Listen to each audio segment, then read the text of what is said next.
you good? Helmets! Helmets are something very near and dear to my heart, or head. As someone who's still paying the price of a TBI that happened 10 years ago, I can safely say that you really, really want to avoid joining that club. Luckily, we live in a time where you can put a hard padded bucket on your head and reduce the likelihood of said TBI by 69%. Wow, right? Unfortunately, not all are created equal, and with PEVs being somewhat of the ugly stepchild in the transportation space, we are left to our own devices when choosing a helmet. Choose me? Luckily for you, I've dug through all the dreadful, eye-watering safety statistics and standards criteria, so after watching this video, you too can be armed with the knowledge to pick a helmet that's safe and right for you.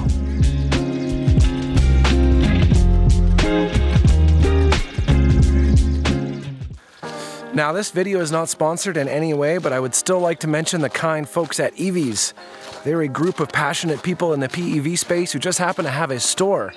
So if you're in the market for a PEV or PEV accessories, go to evs.com and use my coupon code Lando_cycle.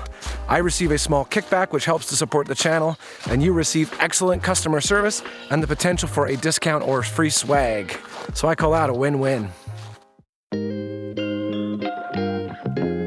Now, there seems to be some confusion as to when and why to choose a bicycle helmet over a road-certified motor vehicle helmet.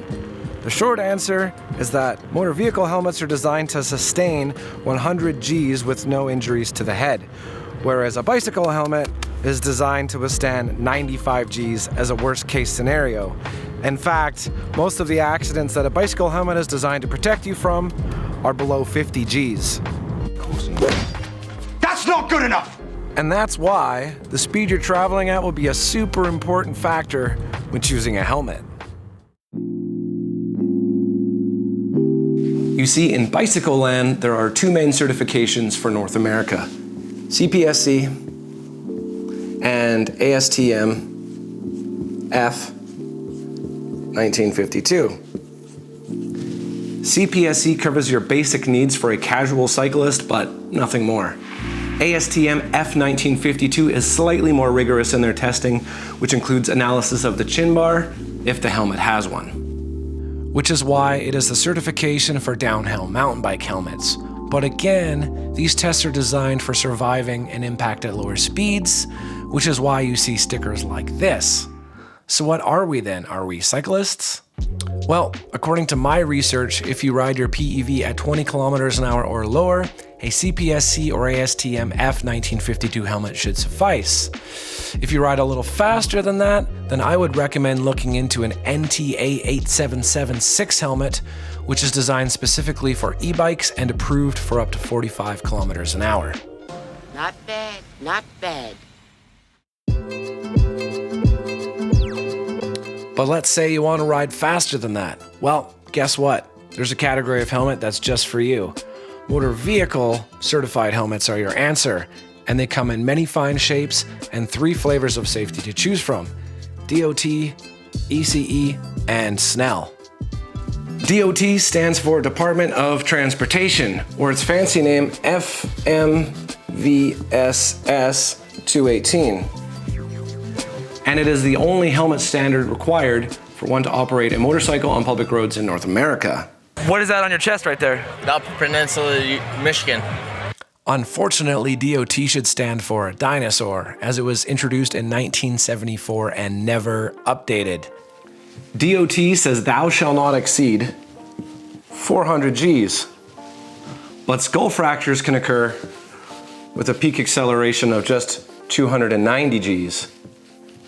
Experience a force greater than 300 Gs, and you're considered likely to suffer significant head trauma or death.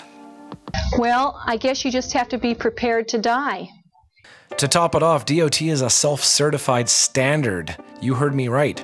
You can make a helmet, say you did the test, slap a DOT sticker on it, and off you go to market. In fact, DOT supposedly picks helmets off the shelf at random to perform tests and concluded that nearly 40% of all DOT helmets wouldn't even pass. So yeah, let's just forget about DOT and move on to ECE, which in case anyone cares, stands for Economic Commission for Europe. And it is the only helmet certification required if you want to operate a motorcycle on public roads in Europe. But unlike DOT, ECE actually tests their helmet to a more survivable 275 Gs and actually bothers to update their standard. ECE 2205 came out in the year 2000, but it's since been updated to 2206 in the year 2020. So depending how fresh your lid is, it could end up with either certification. Without getting into too much detail, I will say that 2206 is the better standard as it tests the helmet in new ways and must absorb both high and low speed impacts, including rotational forces, which is one of the biggest contributors to concussions. Snell was founded in 1957 following the death of William Pete Snell, who was killed in a race car.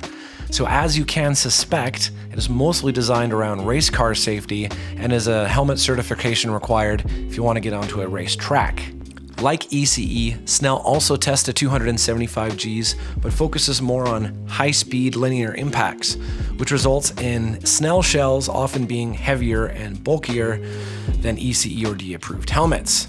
But ECE says that having a softer shell is the key to absorbing a variety of impacts, not just high speed. It's a schoolyard battle of whose dad is toughest. For now, it seems ECE is the winner for those who aren't race car drivers. So to summarize, avoid getting a DOT-only approved helmet because they suck. Snell and ECE are both good options, with ECE 2206 taking the cake. Or if you have $1,000 burning a hole in your pocket, get an FIM approved helmet because those things are even safer. But certifications are kinda like Tinder profiles, just a place to show off and prove to a potential customer that you're not dangerous. And really, it's what's on the inside that counts. Same with helmets. A helmet, like an onion, is comprised of layers, with the important bits being the shell, the foam, and the liner. For the shell, your best bet is either carbon fiber or fiberglass, as they're the strongest and the lightest, and they also tend to crack in all directions during a crash, thus spreading the load of impact. Polycarbonate shells are somewhere in the middle, followed by thermoplastics, which are heavy, crap, and tend to break into large pieces. Now you can think of the foam layer as the suspension system. Bicycle and low-grade motor vehicle helmets often have a single foam density. Too soft a foam and you risk bottoming out at a large impact, transmitting the rest of the energy to your brain. Too hard a foam and points for the big bumps, but no points for the small bumps. The thicker the foam, the more suspension travel your brain has before it starts having to bear the load of impact. So what you're really looking for in a helmet is multi-layered density foam and a good thickness of it. Cheap helmets often have the liner sewn in, which sucks because you can't wash it and it can smell over time. So what you really want is a removable liner because it's washable. Because I think every good helmet should have a comm system, I also make sure that the helmet has adequate space in the cheek pads for headphones. In fact, this helmet has cutouts for the headphones, so big points. Before you move on to the next video about screaming goats, I want to touch on a few new technologies that have recently came into fruition. Now, these technologies are there not to win certifications, but to just generally improve helmet safety. MIPS stands for Multi-Directional Impact Protection System, and it's just a fancy word for adding a slip plane between you and the helmet. See, a TKO punch in boxing is often a hook or uppercut to the jaw, which results in a quick rotational force. And it turns out our brains aren't very good at handling that, which is why MIPS was created. It allows the helmet to rotate up to 15 millimeters in any direction, thus reducing rotational forces to the brain. A study of 100 different MIPS helmets concluded that there was a 30% strain reduction, and that's a great thing. There's plenty of MIPS helmets on the market to choose from, so I definitely recommend adding that to your wish list. A helmet is only as good as it fits. So let's take a measurement of the widest part of your head, which should be just above the ears. We're going to be using this measurement as a sizing guide when choosing a helmet. Another thing to note is that helmet manufacturers often cut costs by using the same shell for different sizes by just adding or removing padding. This helmet comes in 3 shell sizes: extra small small, medium and large, and then extra large and up. Unlucky for me, I'm a medium, so this helmet technically could have been made smaller to fit me. When trying on a helmet, you want it to feel snug, but without any discomfort or pain. Your cheeks should be tight enough that you shouldn't be able to chew gum. Twist the helmet from side to side. You shouldn't see any gaps in the padding. Push the helmet forward with the back of your hand. You should be able to get a fingernail in there, but no more. Keep in mind that padding will wear over time, so tight is good.